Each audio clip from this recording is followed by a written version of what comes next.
구약 406쪽입니다. 룻기 4장 1절부터 10절까지 말씀입니다. 저와 여러분이 한 절씩 교독하겠습니다. 제가 먼저 4장 1절 말씀 읽겠습니다. 보아스가 성문으로 올라가서 거기 앉아 있더니 마침 보아스가 말하던 기업 물을 자가 지나가는지라. 보아스가 그에게 이르되 아무개여 이리로 와서 앉으라 하니 그가 와서 앉으매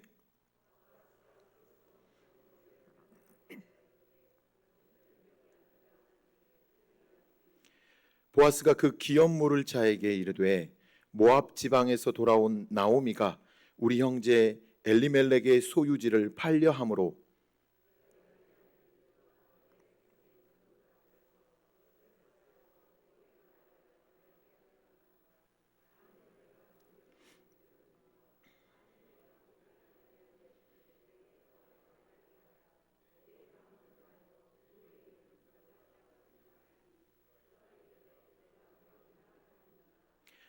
보아스가 이르되 내가 나오미의 손에서 그 밭을 사는 날에 곧 죽은 자의 아내 모압 여인 룻에게서 사서 그 죽은 자의 기업을 그의 이름으로 세워야 할지니라 하니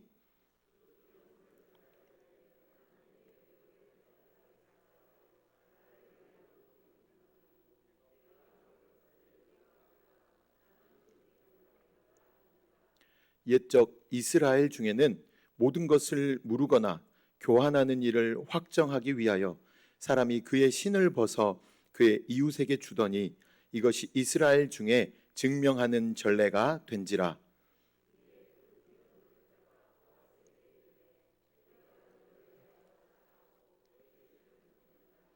보아스가 장로들과 모든 백성에게 이르되 내가 엘리멜렉과 기럨과 말론에게 있던 모든 것을 나오미의 손에서 산 일에 너희가 오늘 증인이 되었고 또 말론의 아내 모압 여인 룻을 사서 나의 아내로 맞이하고 그 죽은 자의 기업을 그의 이름으로 세워 그의 이름이 그의 형제 중과 그곳 성문에서 끊어지지 아니하게 하매 너희가 오늘 증인이 되었느니라 하니 아멘.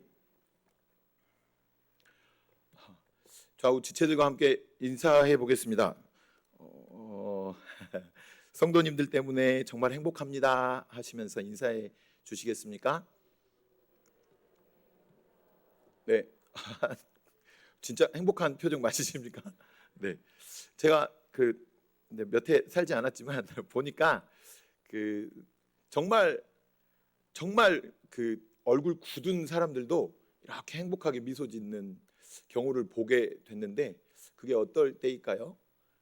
보니까 아기들 볼 때, 어른들은 물론이고 심지어 애들이 애들 보는데도 표정이 딱 행복해집니다. 다시 한 번만 더 그 표정을 지으면서 좌우 지체들을 보시면서 성도님들 보시면서 성도님 때문에 정말 행복합니다. 한번 인사해 주시겠습니다. 네, 감사합니다. 부부들끼리 더 어색해 하시군요. 네, 감사합니다.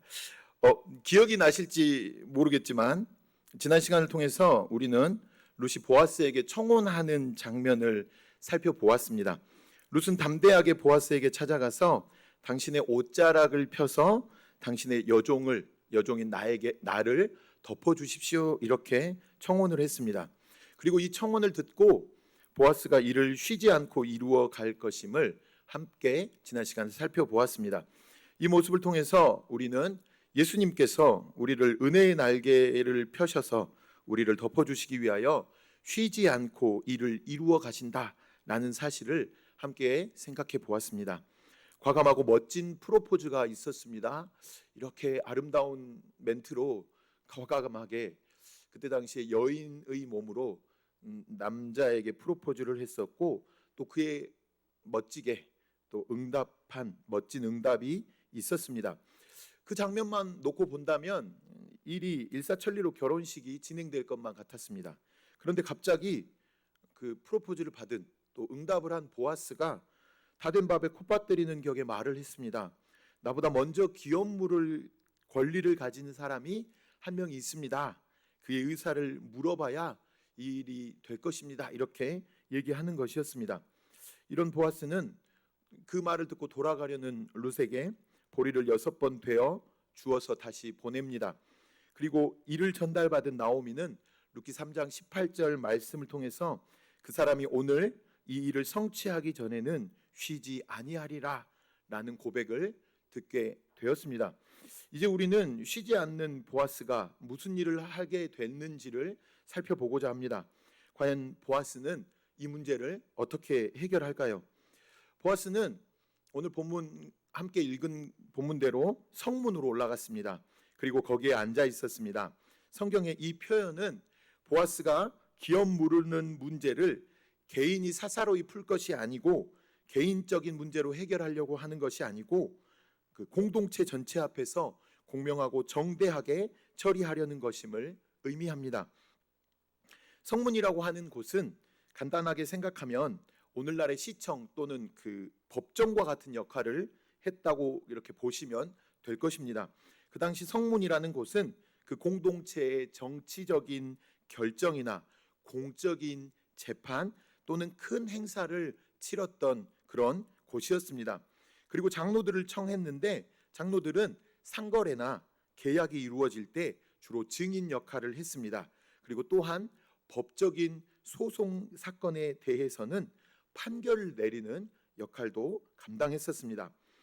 또 한 가지 살펴보자면 기업 무르는 것에 대해서 3가지 의미 정도 살펴볼 수가 있는데, 첫째는 가까운 친척이 돈을 잘못 사용해서 타인의 종이 되었을 때에 그 빚진 친척을 돈 주고 다시 삽니다.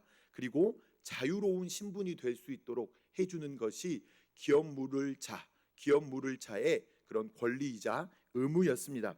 그리고 2번째는 자신의 집안 대대로 내려오는 땅을 다른 사람에게 부득불 팔게 되었을 때에 친척이 그 가문의 땅을 다시 사서 땅의 원주인에게 돌려주는 것이었습니다.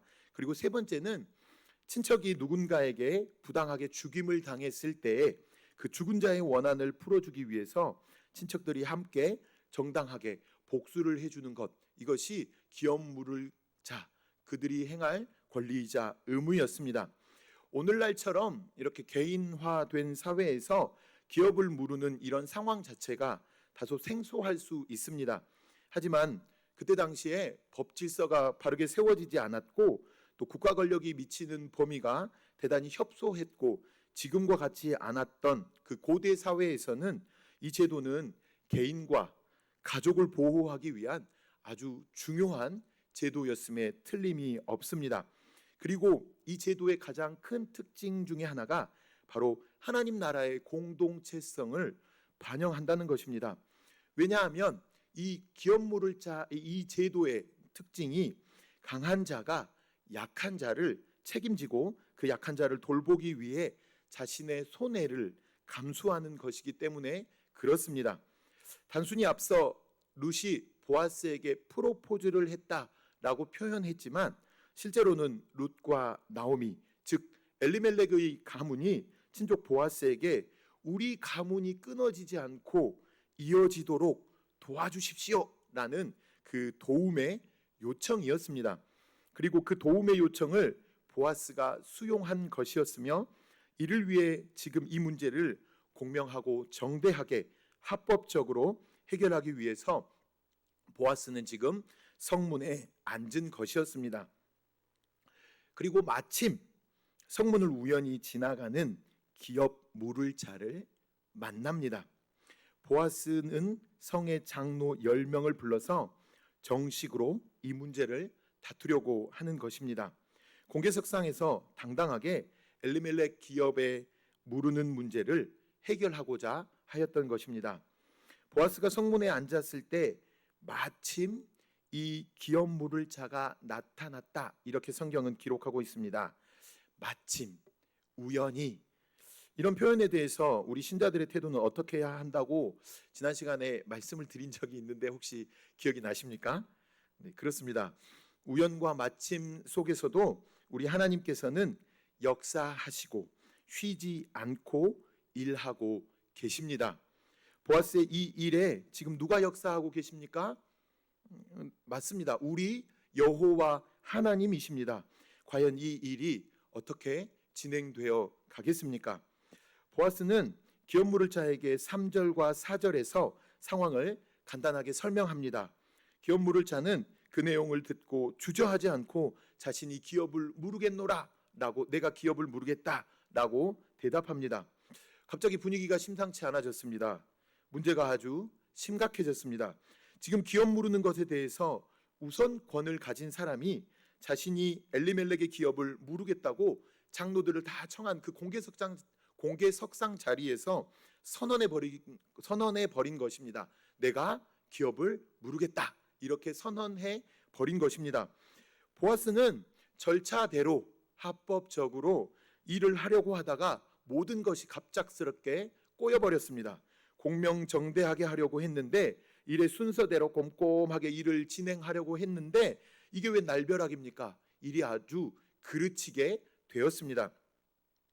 우리 성도님들이야 지금 이렇게 말씀을 드렸는데 룻기서를 다 미리 읽어 오셨죠?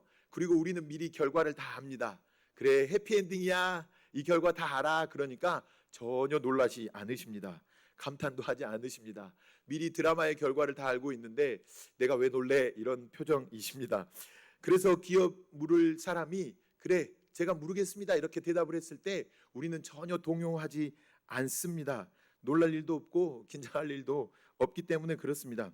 그런데 정말로 보아스, 특별히 룻과 나오미 측에서는 정말로 당혹스러운 일들이 갑작스럽게 발생한 것입니다.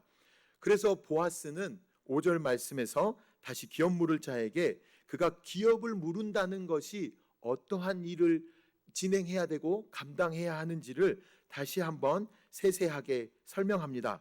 5절 말씀입니다. 보아스가 이르되 내가 나오미의 손에서 그 밭을 사는 날에 곧 죽은 자의 아내 모압 여인 룻에게서 사서 그 죽은 자의 기업을 그의 이름으로 세워야 할지니라 하니, 나오미에게 엘리멜렉의 소유지를 산다는 것은 엘리멜렉의 죽은 아들의 아내였던 이방 여인 룻과 결혼해야 한다는 의미였습니다. 그녀와 결혼하여서 자녀를 낳아서 그 자녀를 엘리멜렉 가문의 자식으로 주어야 합니다. 그리고 그 자식에게 당신이 스스로 기업 물을 자가 값을 주고 산 엘리멜렉의 모든 소유지를 다시금 상속해 주어야 한다는 의미를 다시 한번 보아스가 그 기업 물을 자에게 설명해 주고 있는 것입니다. 간단히 말하면 당신이 이 기업을 무르는 데에 많은 당신의 돈과 많은 시간과 많은 에너지를 써야 한다. 그리고 심지어 나중에는 룻의 자녀에게 이 모든 것을 전부 다 상속해 주어야 한다라는 것을 지금 설명해 주고 있는 것입니다. 그 설명을 차분히 들었던 기업 물을 자는 6절처럼 대답합니다. 6절 말씀인데요. 6절 말씀 성도님들이 한번 읽어 주시겠습니까? 6절 말씀입니다. 함께 읽겠습니다. 시작.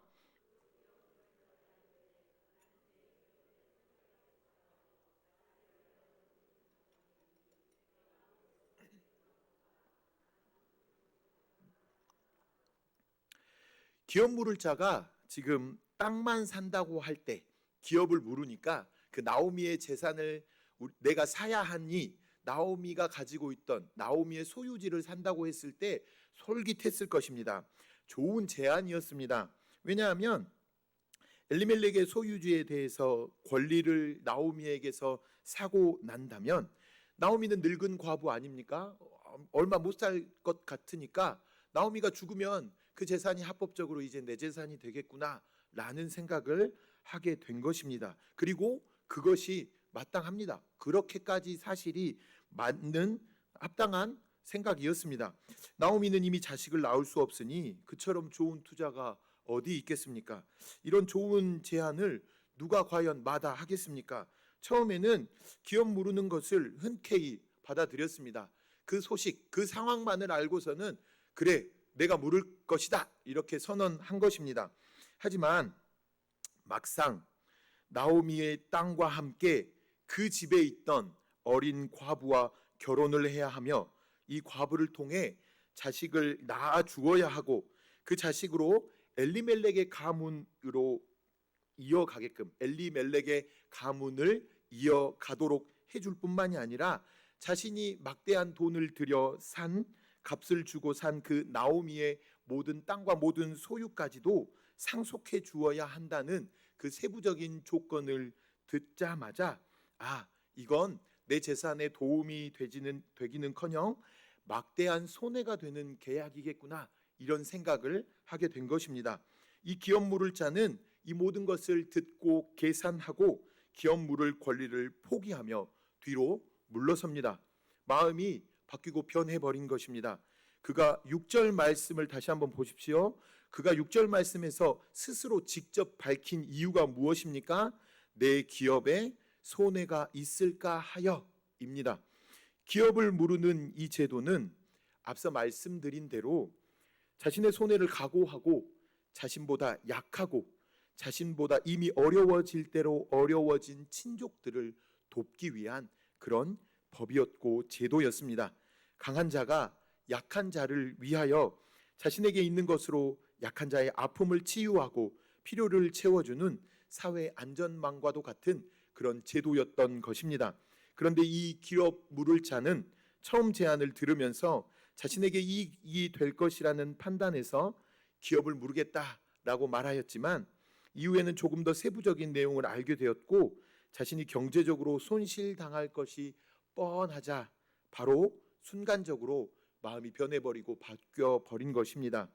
기업 무르는 제도의 근본적인 성격은 바로 여호와 하나님의 긍휼하심에 있다는 것을 그는 전혀 알지 못했습니다. 그리고 이를 위해서 우리가 희생하고 헌신하여야 한다는 것을 그는 깨닫지 못한 것입니다. 6절 말씀을 다시 한번 보십시오. 성경은 마치 보란 듯이 그 기업 물을 자가 나는 무르지 못하겠노라 라는 말을, 그가 한 말을 반복해서 보여주고 있습니다. 이어지는 8절 말씀에서 그는 이를 포기한다는 증거로 신을 벗고 있습니다. 이 행동은 나의 모든 기업 물을 권리를 포기하겠다라는 표시로 신을 벗는 행동을 증인들 앞에서 하게 된 것입니다. 자신이 마땅히 감당해야 할 친족에 대한 책임을 회피하는 대단히 수치스러운 일임에도 불구하고 그는 적극적으로 이 기업 물을 권리를 포기하고 그 다음 순서인 보아스에게 그 권리를 인계합니다. 주님께서 사랑하시는 성도 여러분, 이 이름도 나오지 않는 무명인의 모습이 오늘날 우리의 모습은 아닌지 다시금 우리의 모습을 잘 살펴보시기를 간절히 바랍니다. 우리가 우리 주님께 받은 그 크신 사랑과 은혜에 너무나도 둔감해지고 당연해져 버린 것은 아닙니까? 우리가 너무 우리의 손익에 민감하고 셈에 빨라져서 우리가 너무 똑똑해져서 우리의 연약한 지체들을 향하여서 그들을 끌어안기보다는, 그들을 위해 우리가 손해를 각오해야 하기보다는 우리의 사랑의 모습, 우리가 마땅히 사랑해야 할 모습을 보여주기보다는 우리가 너무나 그들을 내치고 또 그들 앞에서 우리가 빠르게 셈해서 우리가 손해 볼 것 같으면 재빠르게 돌아서 버리고 있는지 우리의 모습을 다시 한번 돌아보았으면 좋겠습니다. 그 거룩한 손해, 그 거룩한 낭비를 우리에게 원하시는 주님의 음성이 우리에게서 너무 멀어진 것은 아닌지 우리를 다시 한번 잘 살펴보시기를 간절히 소망합니다. 우리 교회를 한번 돌아보십시오. 우리는 우리 서로를 지체라고 부릅니다. 그래서 눈치채셨겠지만 눈치채셨는지 모르겠지만 저 앞에서 성도님들 이렇게 부르지 않고 오늘은 지체들에게 이렇게 표현을 썼습니다. 우리 몸의 일부의 지체, 우리는 서로를 그렇게 부릅니다.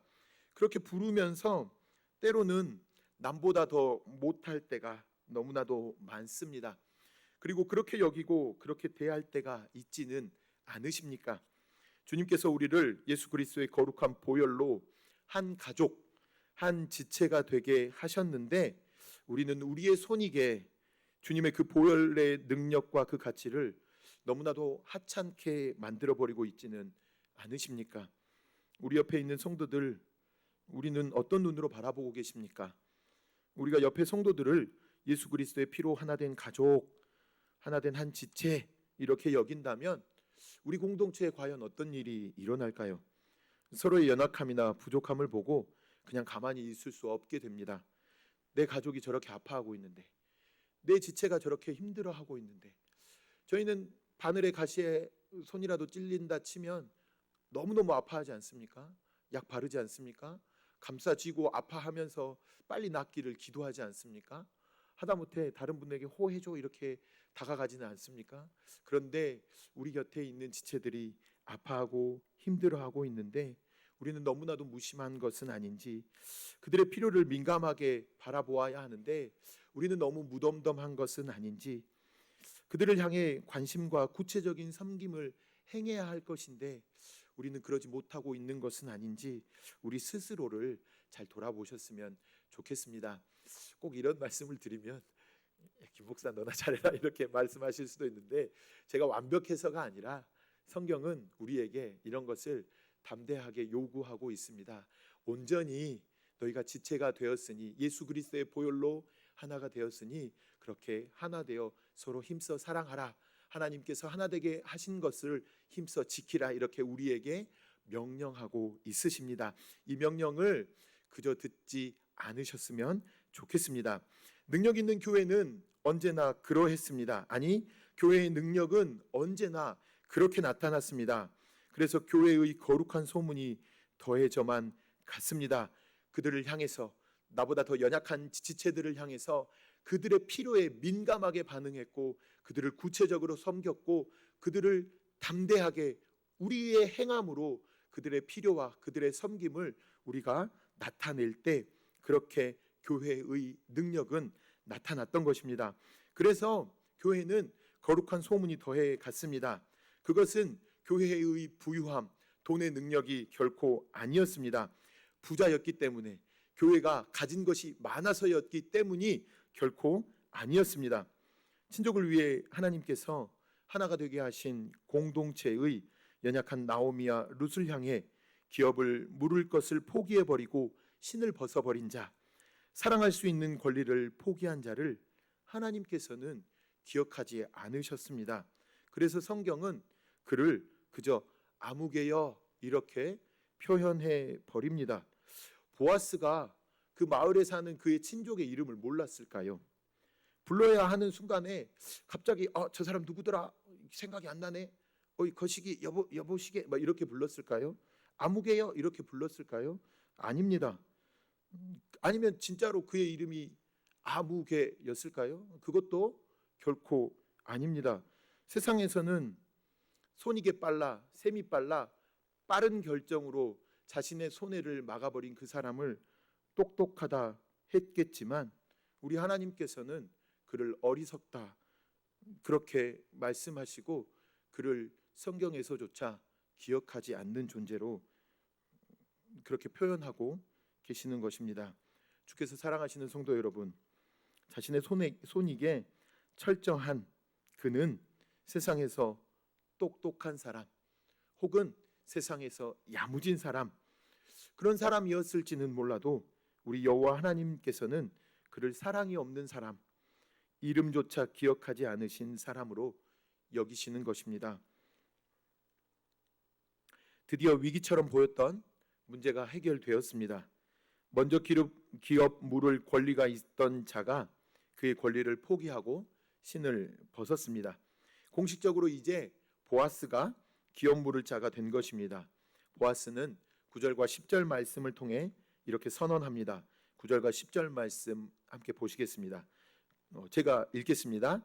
보아스가 장로들과 모든 백성에게 이르되 내가 엘리멜렉과 기련과 말론에게 있던 모든 것을 나오미의 손에서 산 일에 너희가 오늘 증인이 되었고 또 말론의 아내 모압 여인 룻을 사서 나의 아내로 맞이하고 그 죽은 자의 기업을 그의 이름으로 세워 그의 이름이 그의 형제 중과 그곳 성문에서 끊어지지 아니하게 하매 너희가 오늘 증인이 되었느니라 하니. 아멘.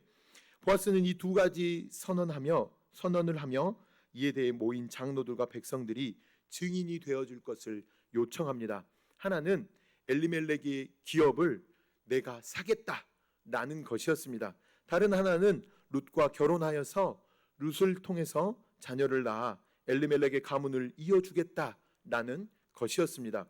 보아스는 지금 자신의 막대한 손해를 각오하고 여호와 하나님의 마음으로 이 연약한 지체들, 힘들어하고 있는 지체들을, 친족들을 품었던 것입니다. 자신의 거룩한 낭비로 연약한 친족을 다시금 일으켜 세우려 하고 있는 것입니다. 주께서 사랑하시는 성도 여러분, 주님의 몸된 교회, 하나님의 공동체는 바로 이런 보아스와 같은 사람들을 통해서 부흥하고 성장해 나아갑니다. 오직 주님의 사랑에 매여서 이 거룩한 낭비, 거룩한 손해에도 아랑곳하지 않고 영혼들을 돌보는 그 사랑의 바보들이 교회를 일으킵니다. 그 사랑의 바보들을 통해서 하나님께서는 오늘날 우리의 교회를 세워가시는 것입니다. 이 모든 일에 바보처럼 본을 보이신 분이 계셨습니다. 바로 누구십니까? 그렇습니다. 로마서 5장 6절과 8절은 6절부터 8절은 우리에게 이렇게 말씀합니다.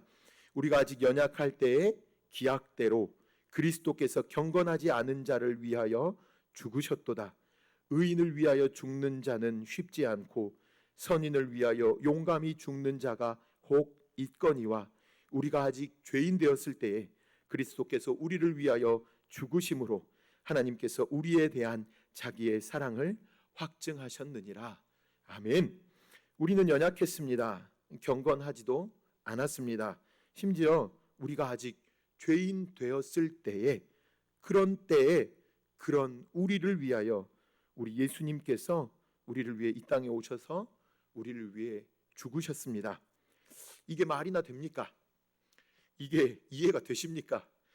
우리는 우리를 구원할 수 있는 의지도 자격도 능력도 없었을 뿐더러 봐줄 만한 것이 전혀 없는 그런 존재임에도 불구하고 그런 우리를 위해 예수 그리스도께서는 아낌없이 목숨을 다하셨습니다.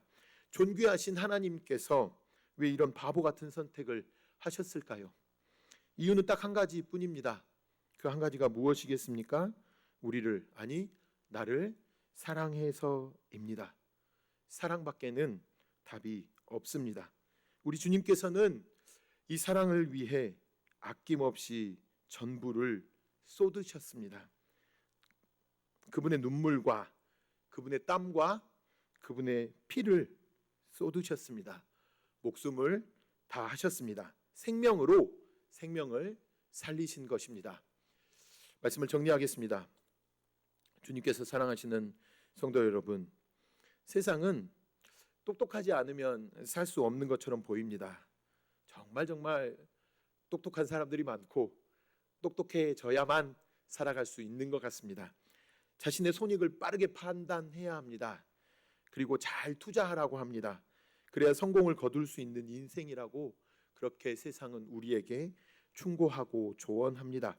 그런데 우리 주님은 그와 반대로 전혀 투자 가치가 없는 그런 저에게, 그런 우리에게 존귀하신 주님의 목숨을 전부 올인하셨습니다.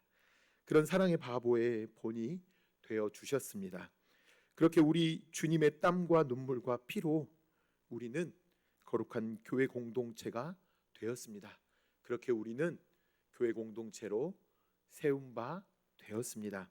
주께서 사랑하시는 성도 여러분, 우리도 주님의 본을 받아 사랑의 바보가 되시지 않으시겠습니까? 우리도 우리의 옆 지체를 향해서 거룩한 손해, 거룩한 낭비를 하시지 않으시겠습니까?